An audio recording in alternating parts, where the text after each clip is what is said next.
विजय गुरव जेलमधून पळाला. वृद्धांच्या झोपडीत आश्रयाला गेला. घरात घेतलं नाही म्हणून जागेवर संपवलं. मरण कधी कसे कोणासमोर उभं राहील याचा काही भरोसा उरलेला नाही. अलीकडे माणुसकी संपत चाललेल्या या जगामध्ये साधा वाटणारा माणूस किती भयंकर सैतान आहे हे कळते तेव्हा सारेच संपलेले असते. अशीच एक दुर्दैवी घटना कोल्हापूर जिल्ह्यामध्ये घडलेली आहे. दुर्गम भागात जीवन जगणाऱ्या एका वृद्ध दाम्पत्यासमोर एक तरुण उभा राहिला होता. त्याने राहण्यासाठी जागा आणि जेवण मागितले, पण या परक्या तरुणाला या वृद्धाने तिथून जाण्यास सांगितले. याचा राग येऊन त्या नराधमाने वृद्ध दाम्पत्याचा खून करून पळ काढला. लोकांना वाटले जंगलातील पशुनीच त्या दाम्पत्याला ठार मारलेले असावे, पण पोलिसांनी माणसाच्या मुखवट्या आड लपलेल्या त्या क्रूर जनावराला शोधून बेड्या ठोकलेल्या आहेत.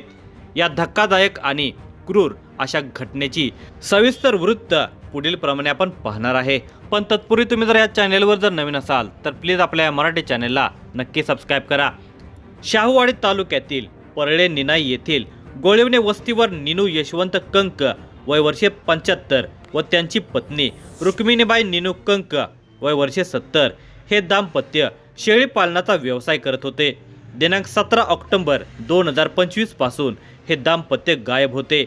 त्यांच्या मुलाने आणि परिसरातील लोकांनी त्यांचा शोध घेतला असता त्यांना कडवी धरण परिसरातील एका पाण्याच्या ओहोळामध्ये निनू कंक यांचा मृतदेह छिन्न विच्छिन्न अवस्थेमध्ये आढळून आलेला होता. एखाद्या जंगली प्राण्याच्या हल्ल्यामध्ये त्यांचा मृत्यू झाला असावा असे सर्वांना वाटलेले होते. याबद्दल सर्वजण हळहळ व्यक्त करू लागलेले होते. जंगल परिसरामध्ये राहणाऱ्या लोकांना वन्य प्राण्यांपासून संरक्षण देण्यात यावे म्हणून लोकांनी एकत्र येऊन वन विभागाकडे मागणी केलेली होती. निनू कंक यांचा मृतदेह मिळालेला होता, पण रुक्मिणीबाई मात्र अजून सापडलेल्या नव्हत्या. लोक त्यांचा शोध घेऊ लागलेले होते. तेव्हा निनू कंक यांच्या मृतदेहापासून साधारणपणे 700 मीटर दूर अंतरावर त्यांचा मृतदेह मिळून आला. त्या मृतदेहाची अवस्थाही तशीच राहिलेली होती. यावरून लोकांची खात्री झालेली की एखाद्या हिंस्र पशूंच्या तावडीत हे दाम्पत्य सापडले असावे आणि त्याने या दोघांचे लचके तोडलेले असावेत. परिसरातील लोकांनी शाहूवाडी पोलीस व वन विभागाच्या वरिष्ठ अधिकाऱ्यांना या घटनेची माहिती दिली. उदगीर जंगल क्षेत्रालगत हा परिसर येत असल्याने वन विभागाच्या वरिष्ठ अधिकारी पथकाने घटनास्थळी भेट देऊन पाहणी केली असता एक धक्कादायक प्रकार समोर आला. लोक समजत होते तसं या दोघांचा मृत्यू वन प्राण्याच्या हल्ल्यामध्ये झाला नव्हता, कारण तशा कोणत्याही खुणा वन अधिकाऱ्यांना आढळलेल्या नाहीत. वन अधिकाऱ्यांच्या मते रानडुक्कर हे डोक्याकडून हल्ला करते, तसेही इथे दिसत नव्हते. बिबट्या शक्यतो लहान मुलांवर हल्ला करतो. हे दाम्पत्य तर प्रौढ होते. शिवाय परिसरामध्ये कोणत्याही जंगली प्राण्याचे ठसे दिसून येत नव्हते. प्रसारमाध्यमातून शाहूवाडी तालुक्यातील परळे निनाई या जंगलामध्ये एक वृद्ध दाम्पत्यावर वन प्राण्याने हल्ला केल्याच्या बातम्या प्रसिद्ध झालेल्या होत्या. वन विभागाने मात्र कंक दाम्पत्याचा मृत्यू वन प्राण्याच्या हल्ल्यात झाला नसल्याचे स्पष्ट केले होते. इकडे पोलिसही काही बोलायला तयार नव्हते. त्यांनी याबद्दल मौनच बाळगलेलं होतं. लोकांच्या मनामध्ये मात्र नेमकं काय घडलं याबद्दल भीतीयुक्त उत्सुकता होती. वेगवेगळे तर्कवितर्क लढवून भीती वाढत होती. यामुळे याबद्दलचा तपास लवकरात लवकर करणे गरजेचे होते. पोलीस त्याच्याच पाठीमागे होते. ठोस उत्तर मिळत नसल्याने ते मौन बाळगून होते. गुप्त पद्धतीने तपास चालू होता. हा घातपातच असावा असे वाटत असले तरी पोलिसांनी ती शक्यता फेटाळलेली होती. शेळ्या मेंढ्या पाळत असलेल्या या दाम्पत्याकडे कुत्रेही होते. ते नेहमी समवेत असल्याने असा कोणीही त्रयस्थ इसम त्यांच्यावर हल्ला कसा करेल अशी शंका पोलिसांच्या मनात होती. एकूणच हे काम कोणीतरी कंक दाम्पत्याच्या ओळखीच्या नातेसंबंध असलेल्या इसमाने केले असावे यावर पोलिसांची सुई स्थिरावलेली होती आणि त्या दृष्टीने ते तपास करत होते. सारे काही गुप्तरित्या चालू होते.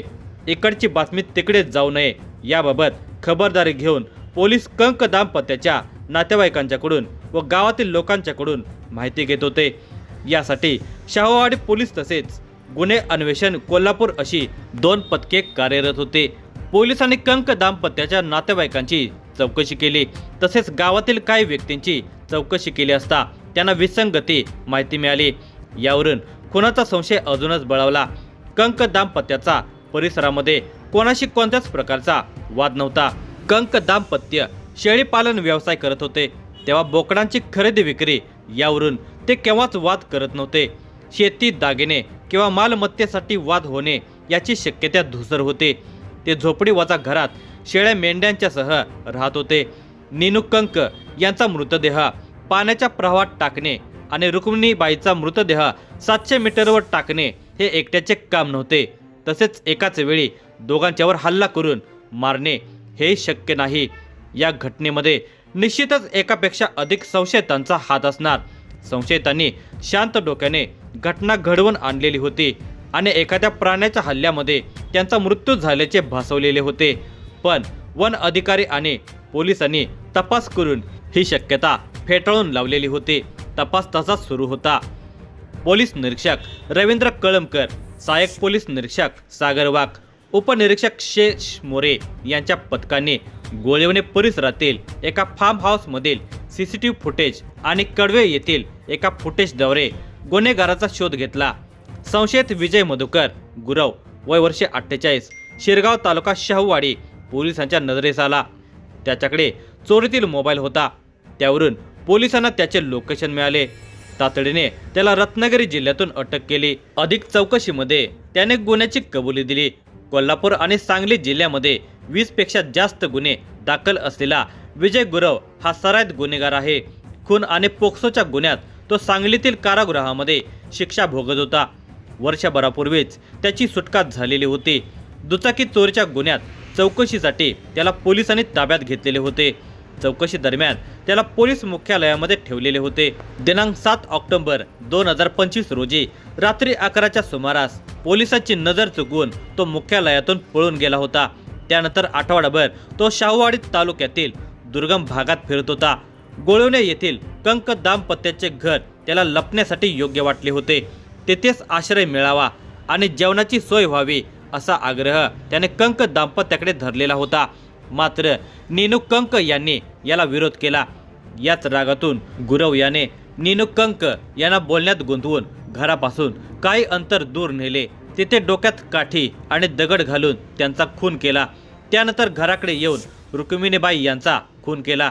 वृद्ध दाम्पत्याचा खून करून पळाल्यानंतर त्याने कडवे गावातून दुचाकी चोरली. त्याच दुचाकीवरून तो कोकणात गेला. रत्नागिरी जिल्ह्यामध्ये 2 घरफोड्या केल्या.